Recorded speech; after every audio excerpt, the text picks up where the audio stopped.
Thank you so much, sir, for joining us. But before I start the podcast, I would like to say one thing is that Dr. KK Moja, sir, is one of the first mentors that I met, post I joined the first company, post my MBA. And Dr. Moja has guided me in and out while I was a part of the CEO office, driving digital transformation in all possible ways. And I'm extremely grateful that I'm getting this opportunity to host sir and also to let his voice, let his experience go to over 100,000 plus CXO community that we have built in the last 2 years of Dawdle. I welcome you, sir, and thank you so much for taking out time for me. Thank you very much, Rishi.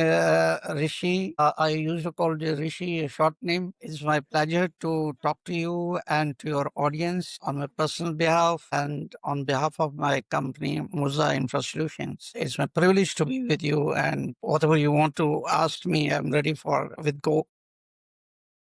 So the first question is that, which is unrelated, is that ये चश्मा का style किधर से आया sir? Chashma, let me tell you, I had during COVID period, I Hmm. got COVID that really affected my eyes. So I Hmm. had to get my eyes had to get operated. Operation was successful, but I had some retina issues because of diabetes. So when I got intravitreal injections for a couple of every 6 months, I have to go. Bright light is hurting the eyes, so I started using light bluish so that it is friendly. Sir Bollywood में एक movie आपका बचा है.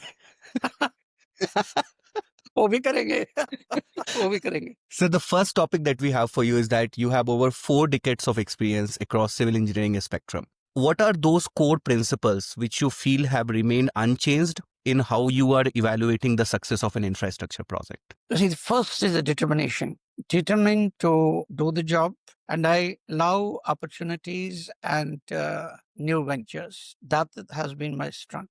Starting as a teacher in Regional Engineering College, Srinagar, moving to IIT, then going abroad, then as a technocrat in Ministry of Irrigation and Power, then during mid 80s, and thereafter corporate life, and then freelance.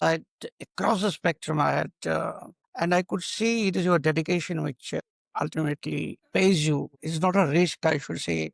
Though initially, when I left Government of India in a very senior position, I was wanted by many people that you have left a secure job. Why you are going from this? They didn't care. For 3.5 4 years, I served as a principal design engineer with the then Simplex Concrete Piles India Limited. 92 onwards, I am working on as a person with anybody and everybody.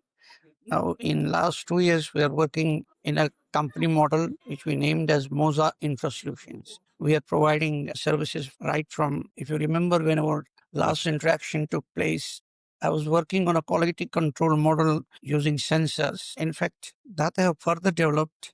I'm pushing it up into asset management finally. When you're building a structure, ultimately it has to be maintained and operated. I want to from start to end and the user point of view, it should carry forward. So there's a model of models out there, 3D models out there. We are using that and we are working on it now. Education, and I must also compliment my mentors and teachers who really helped me in growing, be it my bachelor's, be it my school, be it my master's level, be it my even Government of India, my mentor was there, who sent me abroad on deputation for postdoctoral fellowship work. I mean, he loved me a lot, most respectable person. And then I was in Simplex. Simplex also, I came across good engineers, very senior people. Mr. Mundra himself, I had good interaction with the CEO and the chairman. And he's technical person. He was a really gem of a man. I learned a lot. Contractual part I learned from him. So finally there, I got an opportunity to work with Reliance, where I was given full authority. Delivery was the, what you call, yardstick for our success. Within 24 hours, we had to issue drawings. Whatever query came up to 3 o'clock, whatever query came by next day morning it should have been cleared. So that was a really an eye opener for me, wherein in Reliance a 250 Yes. thousand billion project, Mm. we could build the infrastructure, and the civil structural part I was handling. That gave me, pan India boost, obviously. Then Sterlite also in between for 2.5 years. Then ILFS, tunnel engineering, I was there, peer review designer. And I also must admit here, my interaction in 1998, Mr. Sridharan, when he engaged me for Phase I Metro as a substructure consultant. It was, that was a turning point in a way. I started working on DM basis, like in Western countries. You are charging on hourly basis. Yeah. I started working on their time sharing model, which continues till now, even with our new company. We are sharing on a time basis model. Percentage of this is exact time, whatever we share, we work on that model. It is Mr. Sridharan. He was 8 o'clock in the morning. We used to be there at site. We had nothing. We had a couple of drawings in our hands. We used to see the alignment was getting fixed and changed every day because of, in Old Delhi, in that Sellam, this Simapuri area, that cluster was there. So every inch was important there. So we are always ready with plans. Is it 5 piles, 6 piles, 8 piles? So that was our model. Sign it and see next day, next foundation. So that's how I deliverance became a part and parcel of my goal. Right. And in Yes. Sterlite, sir, we always, I always used to see you in always haste. Now I understood that time model which was there. So you were kind of trying to deliver the maximum in that, small amount of time that used to come. See, because when you are in a what you call in field, doesn't matter which industry you are. Yes. Basics are same. Engineering is mechanics, which is very important. Always tell everybody, if your mechanics is good, and if you are if you are clear, it's then anything and everything is possible. And my motto is today's best can be better tomorrow, Yes. and that's practically happening. See, I started with log tables and slide rule. Probably you might have not seen that, or maybe you might have heard about it. But actually, Right. I worked with that. Even in masters, we have not used. In masters, our computer was punch card system. Huh. Computer system where it used to take months together for sorting out our decks. Punch card decks. It was even getting the syntax error. It was a big game. Then I saw when I went abroad. I got my first laptop from there, and it was 486DX2 Acer. So I started working from 90 with a laptop.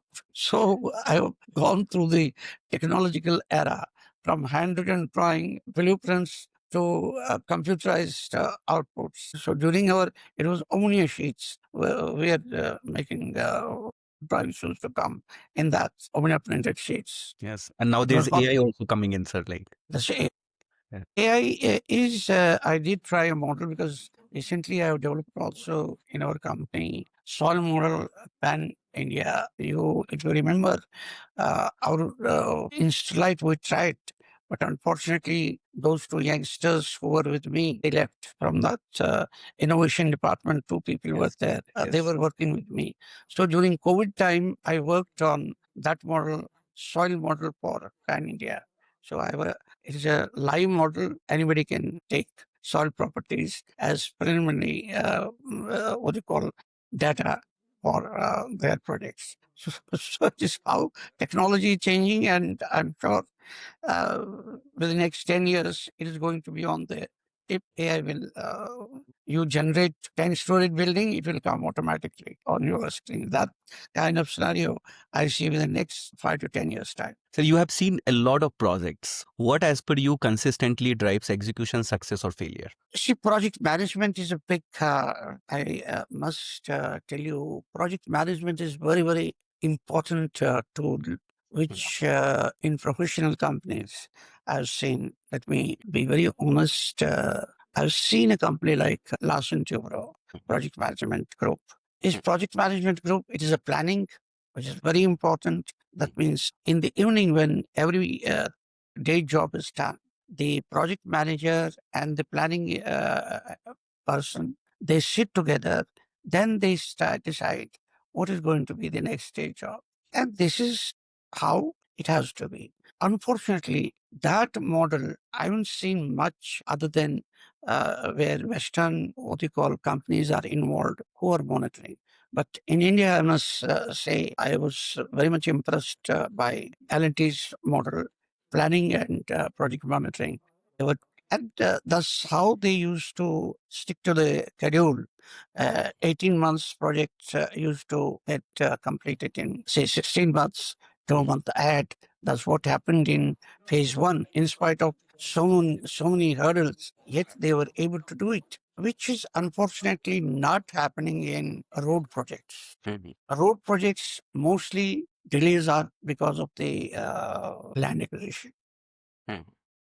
Is that land acquisition is an issue, and then local problems are there, which doesn't get because ILF is also a developer, wherein this was also model was there, but there we faced problems with the locals. Locals were coming sometimes blocking the work because of the local employment, because they don't have that kind of skill set. So in a urbanized environment, yes, problems are there, but monitoring is easier as compared to big projects spreading across 100 kilometers, 150 kilometers, then it becomes an issue. And sir, if you talk about all these infrastructure assignments, what are those recurring factors have you seen that most often lead to time and cost overruns? And what is that which distinguishes projects that actually stay on track?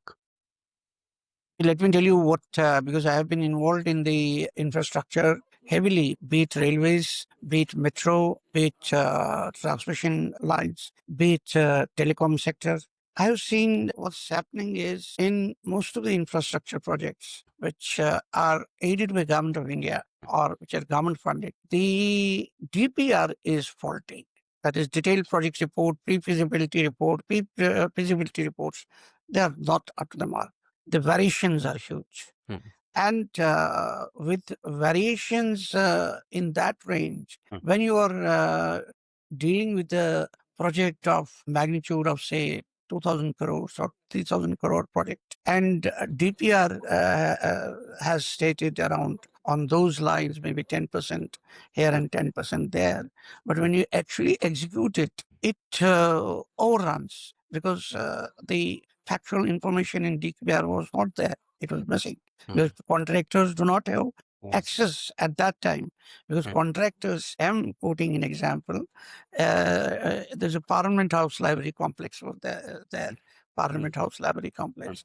It was in 1991. Those days, Cementation India was executing that project foundation. The soil investigation was done by a private company through CPWD. When the execution agency mobilized, it was taking 3 days for us to get a permission from the security in during that period, because Punjab issue was on the was there, and hardly entry.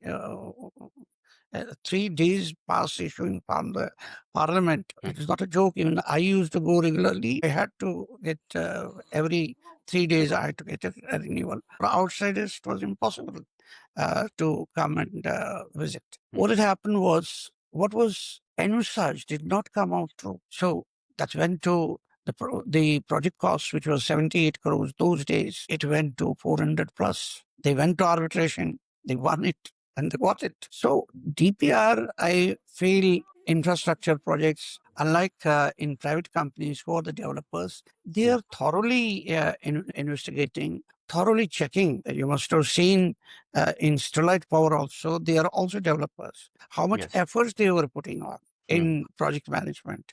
In I remember when you were there, 5 substations were going on. Yes. Substation structures were going on NCR area. and how much effort we were putting to see to it that costs, even Fernandez and me, in one of our Khandwa project, we took a root cause analysis for why bill has gone up, why billing has gone up. So we did root cause analysis even for that, why it had gone up. The measurements went wrong. So people were going into the detailing and then collaging whatever was projection was shown to the owner, whether they during execution those quantities were getting certified or not. So there, the in private industry, the markers are there, red marks are there, but in government aided projects, I don't think so, because you are asking people to quote, giving the cost of the project, and people are quoting 40% down, 30% down, 43% recently. In one of the projects, I saw 43% down. So how are you going to? I mean, there's nobody to ask the person how can you finish a project if the project cost is 100 and you are going to do it in 58 rupees or 57 rupees. That's precisely it works in that way. So it's as long as this lowest business target price should be open, target bands plus minus, then things will be okay. Otherwise, here I've also seen, for example, in one of the projects I was involved in, ITNL project, I myself have gone, I mean, the consultants were from Spain. They did the design. I reviewed it. Then finally, when we worked out the costing, in the first phase, the work was awarded to ITNL at that time. It was 4,950 crores project, Zojila Tunnel. Yes. We had known that there are issues where from you can geological uncertainties are there, you'll be able to make money out of it. It was 8%. I'm disclosing it was 8% plus cost. Pure. We knew some money is going to come out of it. Now the same project is being reported half the price. Yes. It's just unbelievable how people are doing. Either they have too much of money to make their credentials, or sometimes that also happens in India to build up credentials. Yes. People do it. So they have to be surplus in money they can afford. But by and large, I don't think big professional companies can afford to do so. Maybe, sir, they will compromise on quality then, inputs or raw materials and all. Partially, yes. You're right. Partially, yes. Quality is getting compromised. Whatever quality you were seeing uh, uh, 40 years before, Yes. 45 years before, in the last, because this was raked up in recent FICCI meeting. I was also participating in that. In the last couple of years, 20 bridges have fallen. Why? 20 bridges getting collapsed is not a joke. Yes. In my own, when I was investigating the tower collapse on Yes. Ganges of that Purulia line of Yes. satellite power, Yes. I had seen thereafter two bridges in the same area had collapsed. So this is an issue wherein compromises are there because of cost constraints. It has started happening even on bigger scale. I mean, there was a project which our Prime Minister opened, Bundelkhand Road. Just first flood, the 60-meter or 70-meter stretch got washed out. Because nowadays, my company is also working for how I'm getting into the picture. We are also working for rehabilitation, where failures have happened, rehabilitation of projects, and also finding out the root cause of failure. What has been the triggering point for failure? Because there are insurance companies are getting involved. So through insurance companies, I'm getting mostly the queries for Yes. establishing the RCA for a uh, what are the cause. So there I see it is either quality or design flaws. Yes. So we'll talk a bit about governance and accountability since, we have reached there. From your experience, where do governance gaps typically emerge? Is it in planning, design validation, contractor alignment, or others? There are issues related to right from our educational system, which was basically based on the model of UK initial period. Thereafter, it turned out to be on CBSE, Central Yes. Board of Secondary Education. Yes. What has happened is the curriculum, whatever in engineering colleges is being taught, and what is there in the practice in the field, there's a big gap. There's a big, big gap. And unfortunately, nobody is, though there have been attempts from CIDC, a couple of attempts have been made, but that's only on paper. That industry requires people of a given, what you call, skill set. Skill set is not there at all. Brain mapping at every stage is missing. I mean, this was started in 2000. In fact, I was also part of the skill set training program in Simplex during that period. And we had started right up to DGN. We are mapping everybody in their activities, where skills are required. It's not every day things are changing. So one has to be equipped with proper tools. I cannot blame our engineers because engineers throughout are working. So during some period, we have to train them. This is where I liked in Reliance.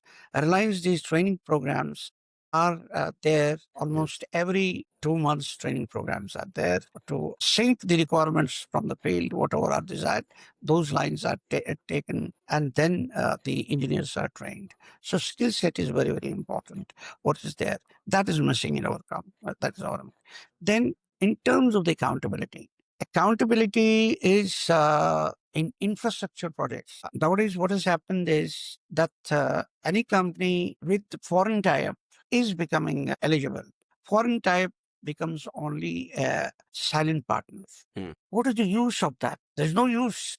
If the Indian person has to do it, impose more restrictions on them rather than the foreign party being the in the lead. That creates confusion. This I witnessed myself. I mean, in Zarmo Tunnel, the contractor was aligned with the Turkish party because on the basis of the Turkish party, the contract got awarded to the party because they didn't have any experience. Now the same contractor has finished because design everything was ready. The ITNL collapsed. They became bankrupt. The staff was available. He could engage them. So the project got. But this cannot happen every time. So there are gaps are there. Our pre-qualification procedure is a bit, I should say, it is biased or vague. For Indians, age is 65. For foreigners, it's 70. Why? If I am able to deliver in the private sector for the same project, why not in the government sector? Yes. As long as a person is fit. See, these are, there are some issues which we have to, I mean, the world is looking forward for Indian engineers. Yes. Yet in our hierarchy, when it comes to awarding the work, you are so too young to do this job or you don't have experience. But if somebody is with you in the front, but you will be doing the work, then you are okay. Yes. This is hypocrisy. This is hypocrisy. I don't. So these gaps are there. Yes. Then financial models are missing. Financial modeling clubbed with planning and scheduling, these are missing in the infrastructure projects. Nobody does financial modeling in government sector. And why, sir? Interests are there. Hmm. Interests are there. The general trend is lower the cost within certain limits, so the clearance requirement is not heavy. It is done with at a particular level, because when it exceeds certain level, then it does go to next tier. There's a governmental structure. So if the modeling is correct, if the financial modeling is implemented properly right from the day one to closure, I don't think this will be an issue. I will explain how this, because you raised a point about time overruns and cost overruns. Yes. Most of our projects in India are underquoted, and the DPR is very, very low cost. Now, if there's a dispute is there between the contractor and the owner, time is lost. Then there is by automatically under FIDIC stipulations or even under Government of India stipulations, because inflation is there. So the contractor is going to get the hike. He's going to get it every year. He is eligible for that. You cannot change it. Yes. Escalation clause is always there in any kind of contract. Okay. Got it. Escalation clause is there. Because this is where escalation clause contractor takes there. Because this is also part of the contracting. When we are bidding for a project, we see escalation, what kind of escalation is there. Because there is no lump sum contract, or it was only lump sum contracts used to be during metro time when Shaivism was there. Yeah. Even though that time the cost of steel went up from 24 or 25,000 to 43,000, 49,000. A lot of companies suffered heavily during that period. I'm talking about 2000, 2004, 2006, when the steel prices jumped almost 43% rise was there in steel price. Everybody had to absorb. They could only, delays were there, they could absorb because of some portion from escalation, because escalation was there. Escalation could give them something. So these, if we tighten these corners, neither the time overruns will be there, nor cost overruns will be there. I was fortunate to work, my first assignment in 1990 was, it was a combined gas cycle project in Kawas. L&T was already mobilized by Alstom. Alstom was the EPC contractor for NTPC. And L&T had failed in meeting the target dates, because there are target dates in between set. And if you finish before that, you are getting a bonus. And if you go beyond that, you are getting a penalty as well. So it's a two-way contract, bonus plus this. So L&T had miserably failed there. So Simplex got the second chance to. My job there was to ensure at least 60 files a day. 7 days we were there, me and a couple of more people. Simplex that time was not in that kind of piling. Simplex was known for drone piles. It was a broadcast institute pile. So Simplex not only made the what you call earn money, but they earn a lot of money through bonus. Yes. Yes. See, I'm talking about those days when batching plant was not there. It was Guru batching plant, 15 cubic meter batching plant was there. That kind of those days. Coal crane was there. I mean, mechanization was not there. So if we have to learn something from the foreign companies too. Foreign companies or elite companies who are working here in India, they're working on rational model. Rational model means you are telling the person, you give me 60% by such and such date, I'll compensate you. Because by the time civil contractor is over, there are other contractors also, electromechanical people are also waiting. Their time overrun comes.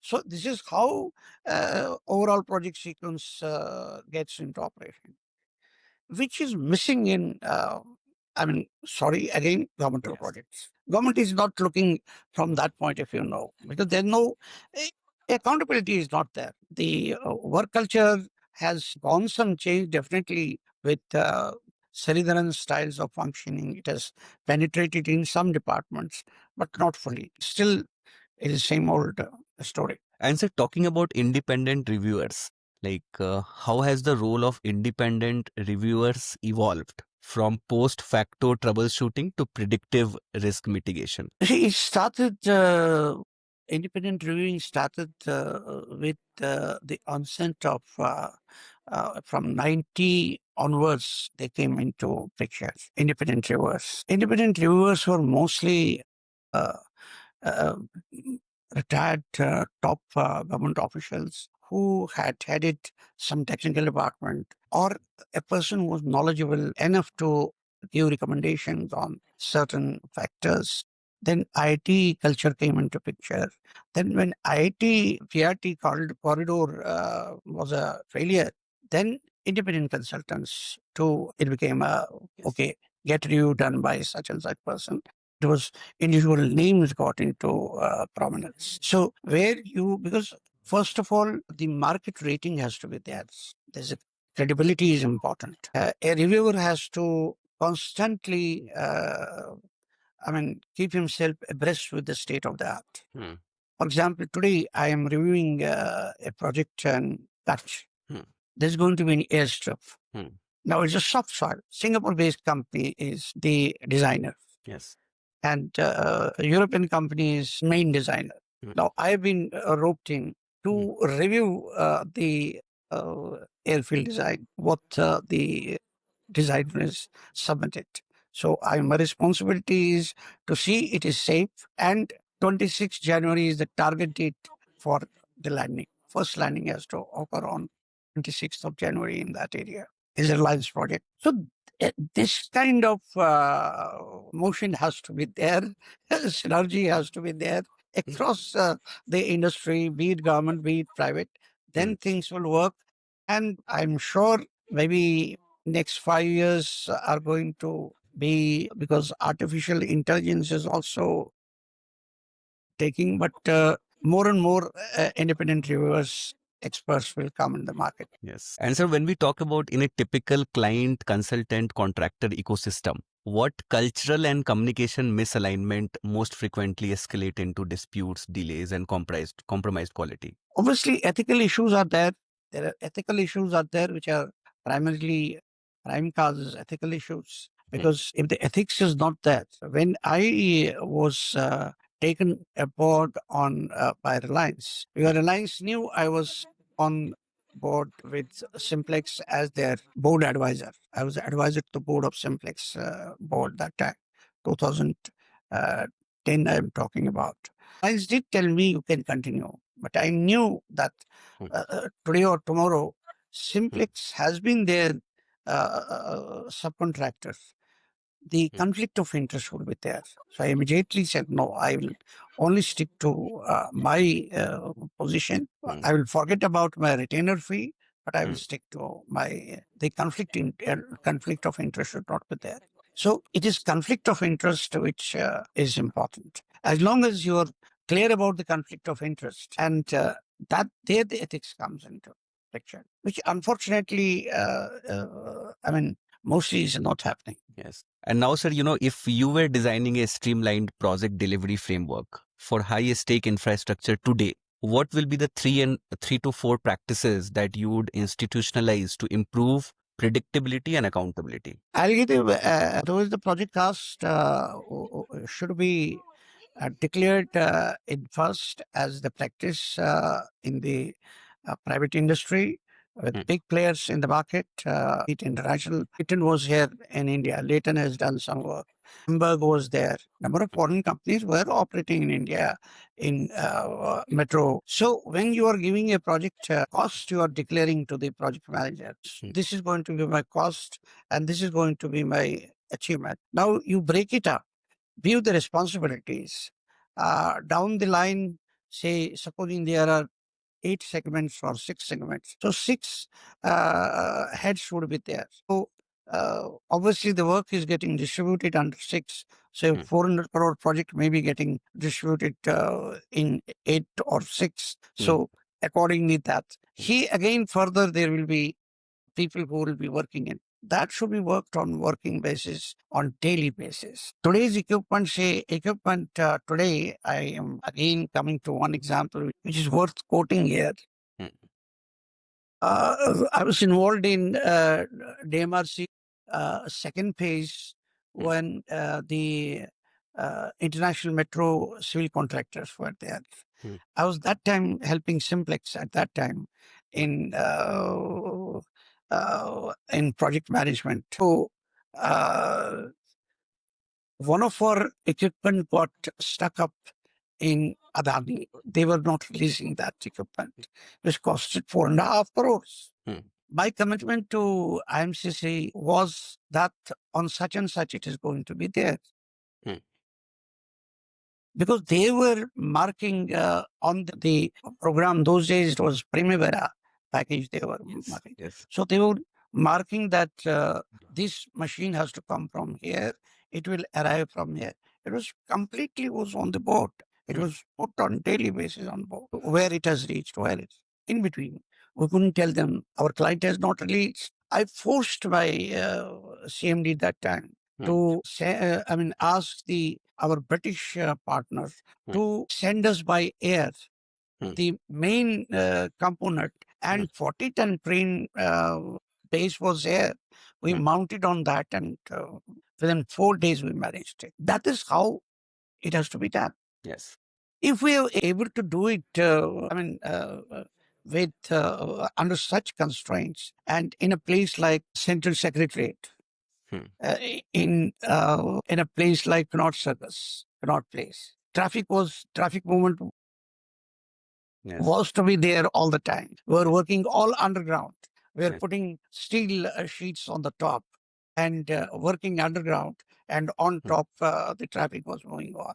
So if we're able to do it, if we are with today's technology, we are Yes. able to build Hmm. so many kilometers of roads per day, one floor per week by one shuttering. Hmm. Is a one floor in one go.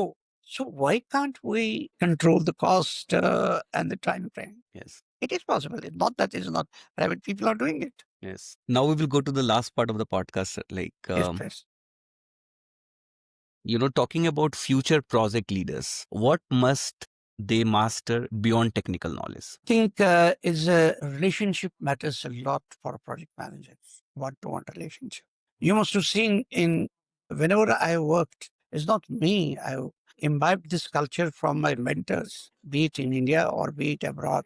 I was never ever in my cabin. I used to move from table to table, see what my people are doing. Are they facing any difficulty? Communication is very, very important. A good leader is one who is able to communicate. That is going to be the way forward. It is where, other than engineering and technology and skill set in terms of engineering, planning and communication is going to be the hallmark. Relationship, how to handle people, how to handle labor, how to handle staff. That's very, very important. That skill set has to come. So I'm indirectly hinting, apart from engineering, one should have knowledge about project management, which is a must. And what about the future civil engineers, sir? Future civil engineers, they have to be trained in management practices. They cannot escape practices. Management practices have to be part and parcel.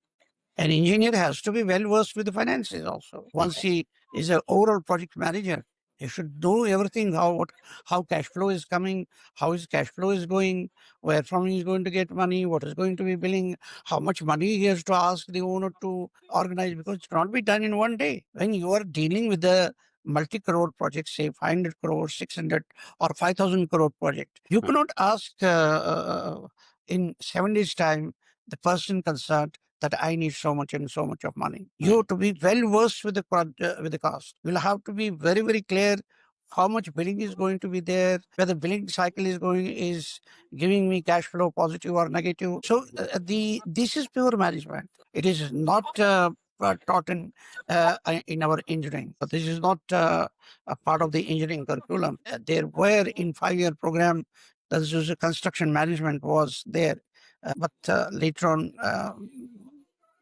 This has not been touched upon. It became a specialized subject. Contract management. Contract management is very, very important. How to write letters. See, as a contractor, if I see some contract, because contract documents are very, very big. And knowingly nowadays, what is happening, it's cut paste. It is cut paste technology most of the agencies are using. Now, if I correlate one clause with other, that's we call the, what is drawing preceding or the specification preceding? In one of the, projects where I am held up as a third party auditor, this issue has cropped up. They have not given precedence. What precedes what? Order precedence has to be described. You have to see the quantity control. How much quantity was envisaged? Was the quantity there or not? Inventory control. Inventory control, this is what I was telling, that our company is now involved in 3D modeling, wherein we are using a special package wherein we can give you a 3D project model with a cataloging, with HEMAS. You will get everything in on the drawing itself. This room has so many articles, make is this, warranty period is this, and it is expected to do so many functions. So it is always there on your tip, which has to be taught. Yes. So have you left teaching, sir, or you still go to IIT Delhi or the institute? No, nowadays I'm not involved in teaching because you see, I got a reputation later on that he's a critic. When you become an independent reviewer, you become people feel that I'm too strict, stringent, because he is not compromising on anything. So the distance comes into picture because there are sometimes some projects where IITs were involved in vetting the design. It has come to me for review. So I can't show bias. So I keep some distance nowadays. I don't want to harm the students. I know about a couple of students, sir, who kind of were talking about you, and they have been taught by you at IIT. So they were talking very highly about you. One of them is based out in Singapore, Okay. and the other one is in India itself. Very good friends. No, I'm proud of my students. Let me admit this since we are coming close to the podcast. In fact, some of my students, I give credit to my students as well. When I was very young, nobody comes prepared on its own. When you used to deliver a lecture and people used to ask questions, sometimes those questions were too tough.